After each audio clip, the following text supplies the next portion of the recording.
Swastiastu. Assalamualaikum warahmatullahi wabarakatuh. Shalom nama budaya, salam sejahtera untuk kita semua dan salam harmoni. Pada kesempatan kali ini, saya berserta rekan saya akan menjelaskan materi mengenai model-model pembelajaran dalam mata kuliah belajar dan pembelajaran. Adapun dosen pengampu Profesor Dr. Desa Putu Parmiti MS dan Dewi Arum Widianti Metra Putri SPSI MA.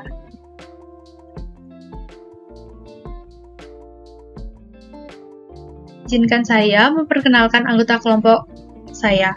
Yang pertama ada Michelle Ria Panggalo dengan NIM 2211021021.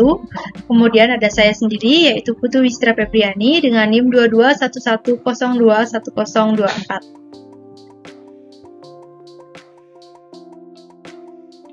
Adapun topik pembahasan yang akan kami bahas, yang pertama ada model pembelajaran, kemudian ciri-ciri model pembelajaran, dan kelompok model-model pembelajaran. Latar belakang, dalam memilih metode mengajar, guru tidak boleh memilih secara asal. Metode pembelajaran yang akan digunakan haruslah metode yang direncanakan berdasarkan pertimbangan perbedaan individu di antara siswa, yang dapat memberikan feedback dan inisiatif murid untuk memecahkan masalah yang dihadapi. Dapat dikatakan berhasil tidaknya kegiatan pembelajaran tergantung efektivitas metode mengajar yang digunakan oleh guru dalam proses belajar mengajar. Pada materi pertama yaitu pengertian model pembelajaran.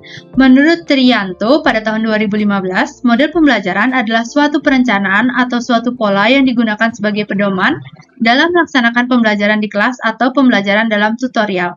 Maka, model pembelajaran adalah suatu prosedur sistematik yang digunakan dalam mengorganisasi serta melaksanakan pembelajaran untuk mencapai tujuan tertentu. Model pembelajaran memiliki ciri-ciri. Menurut Kardi dan Nur dalam Ngalimun pada tahun 2016, model pembelajaran merupakan rasional teoritik logis yang disusun oleh para pencipta atau pengembangnya. Kemudian yang kedua berupa landasan pemikiran mengenai apa dan bagaimana peserta didik akan belajar, atau memiliki tujuan belajar dan pembelajaran yang ingin dicapai. Lalu yang ketiga, tingkah laku pembelajaran yang diperlukan agar model tersebut dapat dilaksanakan dengan berhasil, dan lingkungan belajar yang diperlukan agar tujuan pembelajaran dapat tercapai. Melanjutkan presentasi dari rekan saya, yaitu mengenai kelompok model-model pembelajaran.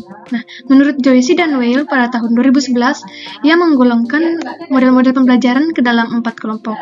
Nah, manfaat pengelompokan tersebut guna untuk membantu siswa sedemikian rupa, sehingga tujuan dari pembelajaran bisa tercapai. Nah, keempat kelompok model pembelajaran tersebut, yaitu yang pertama, yaitu kelompok model-model pengolahan informasi, yang kedua yaitu kelompok model-model pengajaran sosial, yang ketiga yaitu kelompok model-model personal, dan yang terakhir yaitu tentang kelompok model-model modifikasi tingkah laku.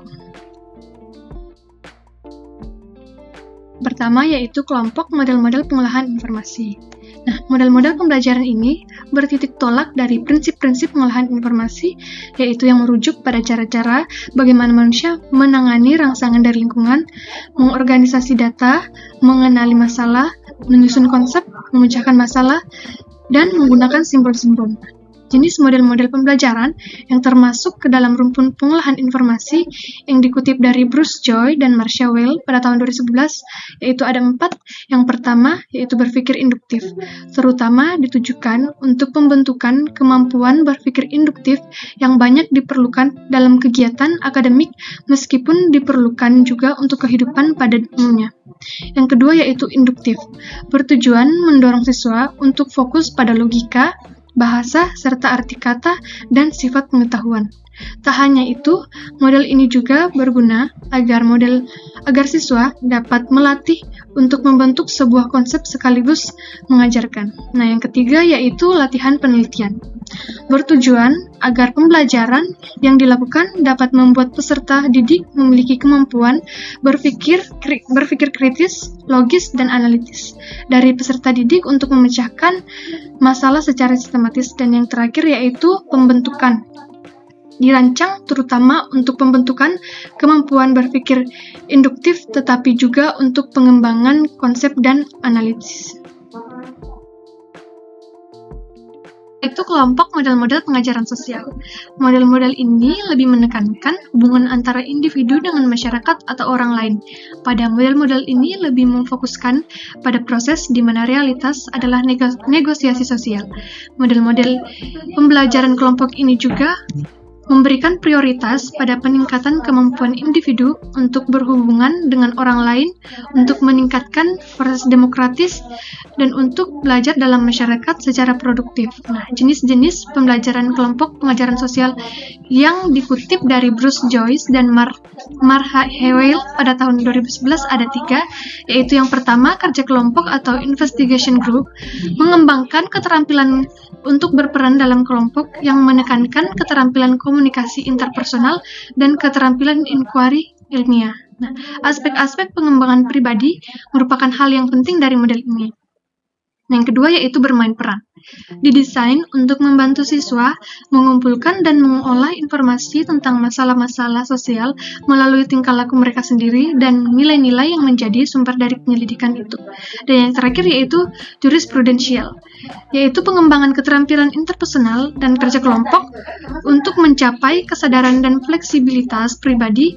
Didesain utama untuk melatih kemampuan mengolah informasi dan menyelesaikan isu kemasyarakatan dengan kerangka acuan atau cara berpikir jurisprudensial atau ilmu tentang hukum-hukum manusia. Model-model personal. Nah, model-model pembelajaran ini menekankan pada pengembangan pribadi. Fokus pembelajaran ditekankan untuk membantu individu dalam mengembangkan hubungan produktif dengan lingkungannya dan untuk melihat dirinya sendiri agar lebih kuat, lebih sensitif, dan juga lebih kreatif. Nah, jenis-jenis model pembelajaran personal atau pribadi ini dikutip dari Bruce Joy dan Marha pada tahun 2011 ada 2, yaitu yang pertama, pengajaran tanpa arahan.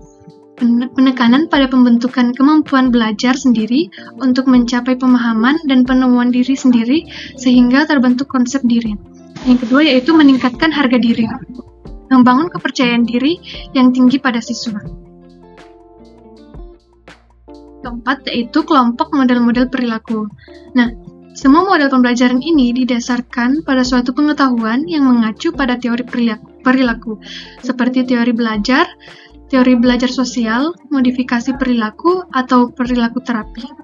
Nah, model-model pembelajaran rumpun ini mementingkan penciptaan lingkungan belajar yang memungkinkan manipulasi penguatan perilaku secara efektif, sehingga terbentuk pola perilaku yang dikehendaki. Nah, jenis model pembelajaran perilaku yang dikutip dari Bruce Joy dan Marha Hewell pada tahun 2011 ada 4, yaitu yang pertama tentang mastery learning atau belajar menguasai. Mengembangkan potensi siswa untuk belajar mandiri melalui media yang sesuai dari keterampilan dasar hingga materi yang kompleks. Yang kedua yaitu instruksi langsung. Memfasilitasi pembelajaran melalui aktivitas yang berhubungan dengan sasaran. Dan yang ketiga yaitu simulasi, pembelajaran yang dibangun dari gambaran tentang kondisi hidup nyata. Dan yang terakhir yaitu pembelajaran sosial, bertujuan untuk menekankan peserta didik agar mengerti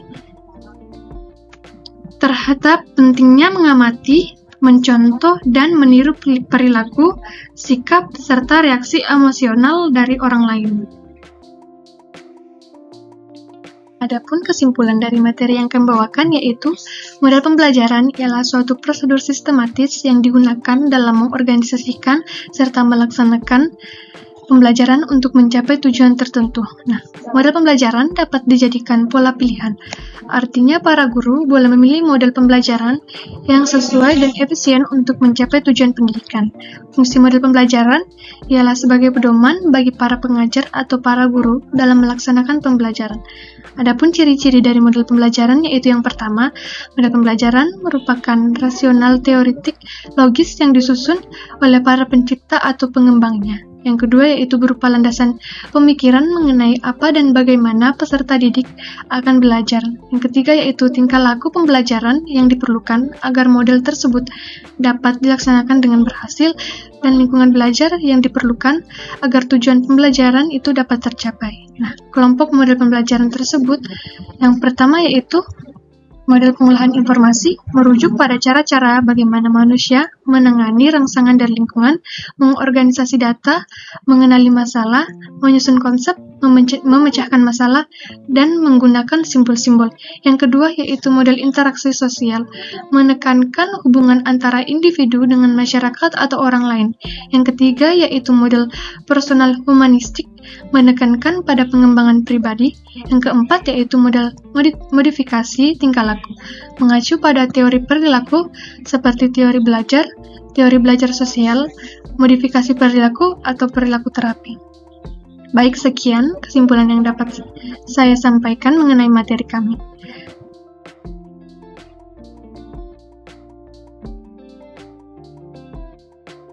Sekian presentasi dari kelompok kami, saya tutup dengan Prama Santi.